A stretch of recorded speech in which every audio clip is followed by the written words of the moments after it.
স্বাগতম বন্ধুরা, তোমরা সবাই কেমন আছো? ভালো আছো, সুস্থ আছো? আর শুভ সকাল। আশা করছি আজকের ভিডিওটাও তোমাদের ভালো লাগবে সবার। এই যে দেখো, আমি দেখো কোথায় চলে এসেছি। এখানে কোনো রকম আওয়াজ নেই, গাড়ি ঘোড়া কিচ্ছু নেই, একদম চুপচাপ। শুধু আছে কিসের আওয়াজ বলো তো? পশু পাখি এদের আওয়াজ পাবে, আর অন্য কোনো আওয়াজ কিন্তু পাবে না, কারণ এই পেছনটাতে কিন্তু একদমই কোনো কিছু নেই। এই দিকটাতে আছে কি দেখো, এই যে দেখো, আমি তোমাদের দেখাচ্ছি। এই যে দেখো ফুল, আর এই যে দেখো, দেখতে পেলে কি সুন্দর না? আমার মনে হয় না এমনি থেকে ছবিতে আরও বেশি ভালো লাগে না? আর এটা হচ্ছে আমাদের ফরেস্ট। আমি তোমাদেরকে আজকে ঘুরে ঘুরে দেখাবো। হ্যাঁ, আমাদের যে জমিগুলো ওগুলো দেখো। জমি তো সবভাবে দেখানো যাবে না। আমি চলে আসছি দেখো একদম ফরেস্টে। এটা একটা ফরেস্ট, ছোট্ট, বেশি বড় না। আর ওই দিকে ওই পেছনটাতে ফরেস্ট আছে। এখানে হলো যে কলা বাগান।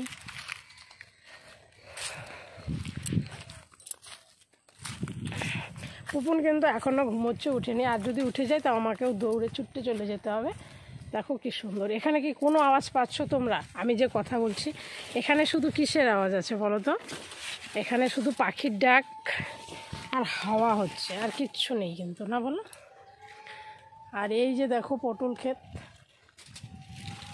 আর ওই যে দেখতে পাচ্ছ ওটা ফরেস্ট আমাদের।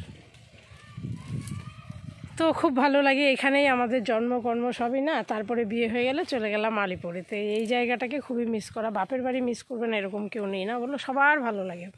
এখানে আসলে মনে একটা প্রাণ খুঁজে পাওয়া যায়, যতই থাকো শ্বশুরবাড়িতে। হ্যাঁ, ওটাও আপন, কিন্তু ওটা আপন হলেও এটাও মনে আরও বেশি ভালো লাগে। কিন্তু কিছু করার নেই না, পরিস্থিতি যখন যেরকম, যাকে যেখানে রাখতে হয় ওটা থাকতেই হবে, সবাইকে মানিয়ে নিতে হবে। ছেলে হয়ে জন্ম হলে দেখো কি সুন্দর, ওরা আজীবনই বাড়িতেই থাকে না, ওদের কোনো ব্যাপার নেই যেতে হবে, ওরকম কোনো কিছু নেই। এই যে দেখো এখন কোনো কলা নেই, কিন্তু সব শেষ। এখান থেকে এক ছড়ি কলা দিয়েছিল আমাদের বাড়িতে নিয়ে। এমনি তো কলা আমি রোজ মানে যতবারই আসি নিয়ে যাই, কিন্তু একবার এক ছড়ি, একদম এত বড় ছড়ি নিয়ে গেছিলাম আমি। এখন কোনো কলা নেই, ফাঁকা। তো বন্ধুরা দেখতে থাকো ব্লগটা। আজকে আবার চলে যাব, তো সেজন্য আবার গোছ গাছ, এই গোছ গাছানোটা আমার আর ভালো লাগছে না। তো কিছু করার নেই, করতেই হবে, না বলো? কি সুন্দর রৌদ্র না? আমরা আগে এখানে বসে পড়তাম, আমরা বই পড়তাম রৌদ্রে। এই জায়গাটাতে তখন কোনো গাছ ছিল না, ফাঁকা ছিল, একটা ক্ষেত ছিল, রৌদ্র ছিল। এটা চলে গেছে। এখানে আমাদের ধান শুকোতো ওই জায়গাটায়। তারপরে এখানেও জামা কাপড় রৌদ্রে দেওয়া হতো। এখানেও আমি বই পড়েছি কিন্তু এই জায়গাটাতে, কারণ এখান থেকে আমাদের বাড়িটা বেশি দূর না, একদমই কাছেই। পেছন দিকটা কিন্তু, এটা হচ্ছে আমাদের বাড়ির পেছনের দিকটা, সামন দিকটা তো ওই দিকে। আর এই যে দেখো সেগুন গাছ, এই গাছগুলোর অনেক দাম। এই যে দেখো এদিকেও জামা কাপড় নাড়া।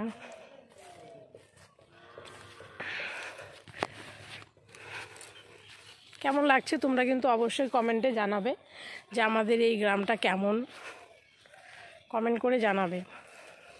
পুপনকে স্নান করাবো বলে জল নিতে চলে আসলাম। আর এটা কিন্তু আমাদের কল না, এটা পাশের বাড়ি বৌদিদের বাড়ি কল। এটা হচ্ছে ডিপ কল, তো এই জলটা একটু হালকা হয়। আগে পুপনকে তো তোমরা দেখিয়েছিলে কেনা জলেই স্নান করাতাম, তো এখন অনেকটাই জল লাগে। তো এখন ভাবছি এই জলটা যেহেতু ভালো, এখান থেকে নিয়ে গরম করে স্নান করে দেবো। আর রোদ্রেও গরম দিচ্ছি না, সেরকম রোদের তাপ নেই, অনেকটা সকাল থেকে দিতে হয়, মনেও থাকে না। সেই জন্য পাম্প করে নিয়ে জলটাকে গরম করে নেব, গ্যাসে গরম করে নিলেই হয়ে যাবে। তারপরে যে জল নিয়ে আমি চলে যাচ্ছি, এই যে দেখতেই পাচ্ছ একটু পাশে, মানে বেশি কিন্তু দূরে না, একদমই কাছে আর কি। তো ওই দিক দিয়ে শর্টকাট একটা রাস্তা আছে, ওখানে নেট দিয়ে বন্ধ করা দেখে আমি এই দিকটাতে আসলাম। তো আমার জল নেওয়া হয়ে গেল, তারপরে স্নান টান করিয়ে পুপনকে খাইয়ে দিয়ে ঘুম পাড়িয়ে এই যে আবার বেরিয়ে পড়ছি আমরা চলে যাব বলে। আর এদিকে পুপনের কথাবার্তা নিয়ে হাসাহাসি চলছে, তো ওগুলোই আর কি। এত একটু আসার সময় কিন্তু মনটা সবারই খারাপ লাগে না? আর এই যে পুপুন দেখো গাড়ি ঘোড়া নিয়ে কিন্তু ওরা আছে, ও ব্যস্ততা কখনোই কমে না, সব সময়ই সমান। যে রকম পরিস্থিতি, প্রচণ্ড তাড়াহুড়ো করে আসতে হলো, ট্রেনে লেট হয়ে যাচ্ছিলো, আমাদের টোটো আসছিল না বলে। আর এইদিকে পুপুন দেখো, আর আমি দেখো কেমন করে সোয়েটার পরে বসে আছি। কেন বলো তো? দেরি হয়ে গেছে, থেকে দৌড়ি করে চলে আসলাম। আর পুপুন কিন্তু হজমলা খাচ্ছিল। এই ফার্স্ট টাইম ও হজমলা খেলো, আর হজমলাটাকে ও ঝাল লাগলো, খেয়ে ফেললো দেখে ঝাল লেগে গেল।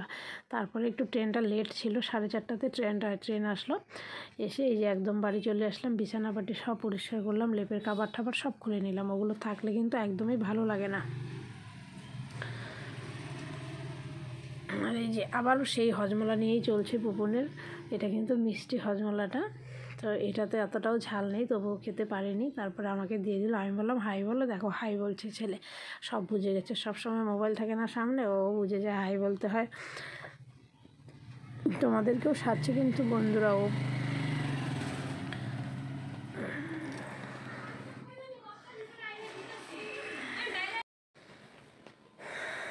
তো হাই ও বললো, তো পপুনকে আবার এই যে ওর খাবার বসালাম, তখন খাওয়াবো, খাইয়ে দিয়ে ঘুম পাড়িয়ে দেবো। সন্ধ্যেবেলায় যে খাওয়ানো হয় সেটা আর খাওয়ানো হয়নি আজকে, দেরি হয়ে গেল বলে খাওয়াইনি। তারপরে একদম রাত্রে চলে আসলাম। আর এই যে দেখো, এগুলো সব রাত্রেই ভিজিয়ে রাখবো, সকালবেলা ধুয়ে নিব, গরম জল দিয়ে ভিজাবো বলে রেডি করলাম।